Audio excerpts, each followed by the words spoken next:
Boost your Social Security monthly benefits in a significant way with the information we're going to be discussing right here in this video. I have all the details and everything you need to know, so let's get right into it.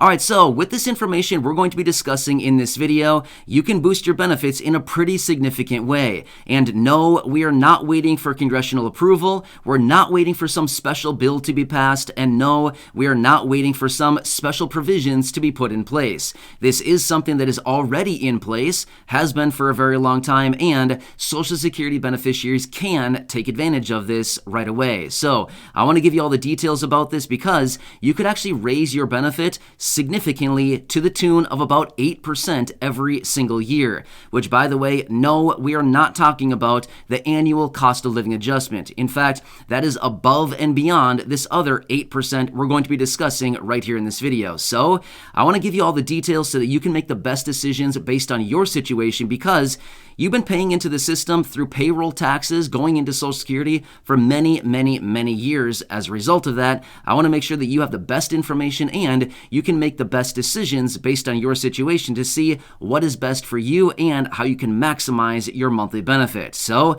let's get into it and discuss all these details. However, full disclaimer, I just have to say this much. This is not advice in any way, shape, or form. I do not know your situation. I cannot give you advice in this video because everybody's situation is very, very different. Therefore, I want to give you the information so that you can make the best educated decisions for yourself and your situation and how you can maximize your monthly benefit. So just want to make that very clear from the very start. There's a lot of stuff going on when it comes to Social Security. It's a very big, complex program. There's a lot of different provisions. There's a lot of different angles about this thing. And I want to make sure that you have that information so that you can make the best decisions to maximize your monthly benefits. Anyway, just want to lay that out there for you right away. All right, so let's get right into this. All right, so what we're going to be talking about in this video is in regards to Social Security retirement benefits. Now again, like I said, Social Security encompasses many types of different benefits.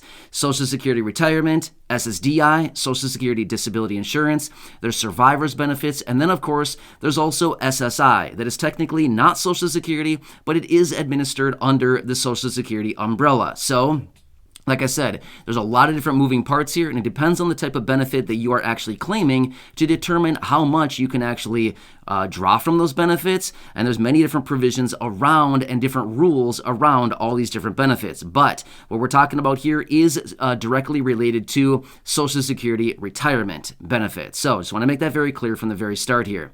All right, so really quickly before we get into this, if you haven't done so yet, make sure to hit the subscribe button right down below the video.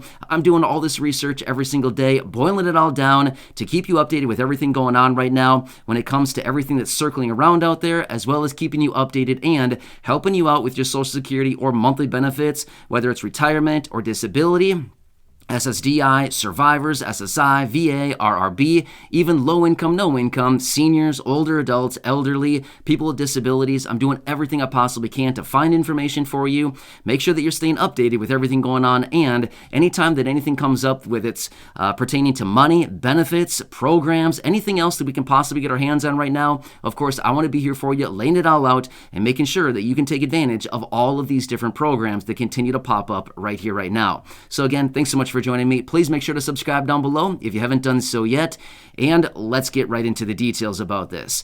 All right, so this pertains to, again, Social Security retirement benefits, and there's a few other moving parts around this, and it also includes the full retirement age, otherwise represented as FRA.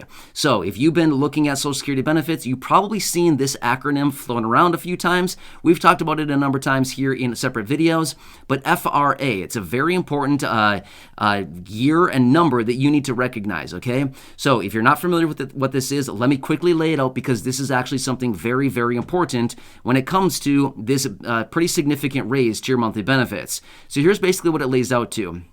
For anybody born in 1954 or earlier, your full retirement age, or FRA, is 66 years old. Now, for every year born after 1954, all you do is add 2 months to your full retirement age, up to, for those of you that were born in 1960, and your full retirement age is the age of 67. Kind of makes sense? And as of right now, that is kind of the cap on the full retirement age, 67, but there's already talk that that may be bumped up to 70 at some point. But again, we can talk about that in a separate video. That's a whole other can of worms that we can open up later, right?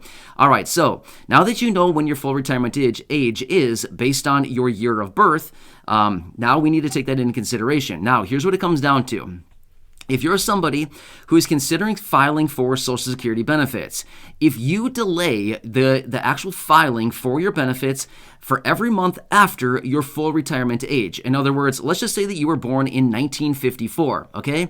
Your full retirement age is the age of 66. Well, you're probably already drawing on benefits already, but let's just say that you're not, okay? Again, I'm just using this as an example.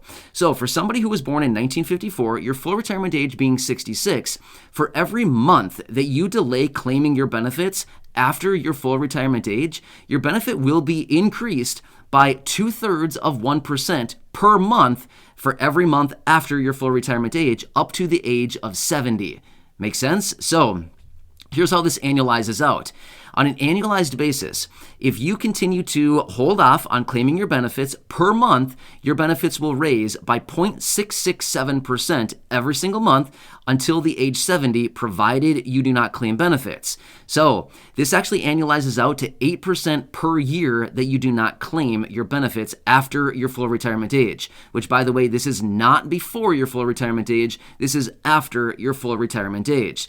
So let's just say, for example, that your full retirement age is the age of 66. You delay claiming benefits until the age 67, so 1 full year.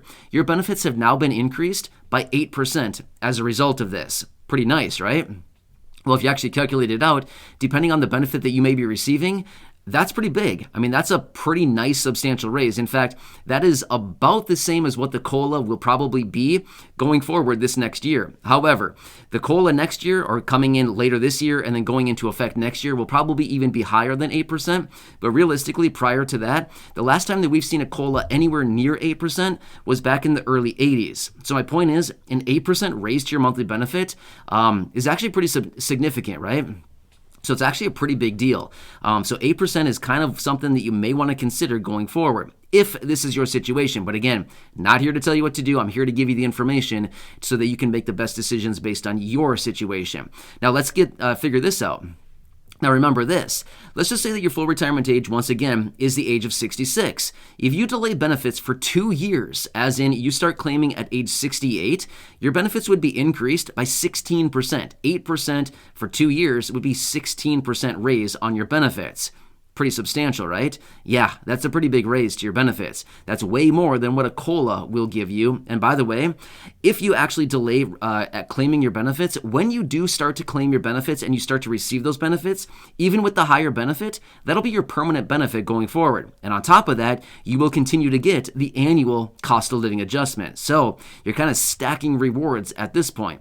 Well, more like raises, not necessarily rewards, but I guess you could look at it as a reward as well. But you're actually stacking benefits at that point because you got the raise, the 2/3 of 1%, the 0.667% raise for every month after your full retirement, your full retirement month, your birthday, and then you're getting that little raise every single month, which annualizes out to 8% per year. And then on top of that, once you start claiming your benefit, then you're going to get the annual cost of living adjustment on top of that. Kind of makes sense? But here's another kicker on this. You got to recognize this as well. Your benefits will only continue to increase by that rate of 0.667% or 8% on an annualized basis up until the age 70. Once you hit 70, they're not going to increase anymore. So again, you got to kind of figure out your situation because, a lot of this has to pertain to life expectancy. Again, I know it's something we probably don't want to talk about or think about, but again, this is something that's very important because if you're 66 and you plan on living until 90 or 100, you got to run the math on this to figure out, okay, maybe it's beneficial for me to wait a couple years and all of a sudden I'm boosting my benefits by 8%, 16%, 24%, possibly even more than that. But once you reach age 70, it probably wouldn't make a whole lot of sense to continue waiting after that because your benefits are no longer increasing beyond that at a rate of 8% per year. Make sense? So anyway, just want to make sure that you are aware of that. And then, of course, you'll get the cost of living adjustment on top of that once you start claiming your benefits. So that is something that comes in, the annual cost of living adjustment. The Social Security Administration comes out typically in mid-October each and every year. Based on the previous inflation data that was released over the previous few months, they take all that information, they compare it to the year prior, and then they determine what the annual cost of living adjustment is going to be going forward. And then they announce that in typically mid-October, and then it's actually implemented as of January the year following. So that'll be something else you'll get on an annualized basis, another little raise that you would need to take into account as well, right? So anyway, some pretty cool stuff going on out there, but this is something that is already in place. Again, like I said at the beginning of the video, this is not something that we're waiting for congressional approval. We're not waiting for some special bill. We're not waiting for Congress to do something. We're not waiting for a provision to be passed. This is something that is in place. This is something that can be taken advantage of. So it's out there. And also remember too, if you are somebody who does not want to wait until age 66 and a half or 67 or 68 or 70 to claim your higher benefit, remember, if you want, you can start claiming benefits early as well. But the key that you need to know there is your benefits will also be reduced if you happen to take benefits early at a rate of 0.5% per month for every month that you claim prior to your full retirement age. So you can kind of see here, right? You claim benefits early and you get penalized by about 0.5% per month early, whereas for those of you who want to wait after your full retirement age, you actually get rewarded by a percentage of it is 0.667% per month for every month after your full retirement age. So I don't know, right? You got to kind of pick whatever is best for you and your situation. Whether you need the money right now, maybe you can hold off. Again, there's many different aspects about this. Everybody's situation is very different. So anyway, I want to supply you with the information so you can best understand what best fits you and your situation. And again, your financial situation as well. If you're somebody who wants to start claiming benefits early, by all means, you got to do what's best for you. That's why they allow that. They have that out there for those people who want to claim benefits early because maybe you recently retired, or maybe something is going on where you've reduced your hours at work if you're still working, and maybe you just want to start claiming your benefits. That's totally fine. That's why they have these options. They have all these different options here to fit everybody's situation as best as they possibly can. So anyway, the best thing I would say to do is if this is something you would consider doing, or this is something that you want to look into further, I would highly advise going to the Social Security website, checking it out, ssa.gov, otherwise calling the Social Security Administration. But please practice patience when you're doing that, because you may need to sit on hold for 30 minutes, an hour, maybe even longer. Maybe talk to an agent and they can look into your situation and they can probably work through some of the details about this and maybe even advise you a little bit. They're typically not going to advise you, but they maybe could give you a little bit of information as far as what would best maximize your benefits and what would be the best situation for you, or at least to help you out specifically to your situation a little bit better. Anyway, hope this video helps you out. Again, thank you so much for watching this. Please make sure to subscribe down below if you haven't done so yet. Share this video with your friends, family, social media, especially any of those people that you know may be retiring sometime soon or who are considering starting to draw on their Social Security benefits. And of course, go back and check out some of the other thousands of videos right here on the channel. I'm doing whatever I can to possibly help you out during this time, to keep you updated, and of course, to make sure that you know all of these moving parts about Social Security. So stay tuned. I'll have many more videos out there to help you out during this process. Thanks again. Enjoy, and I'll catch you again later.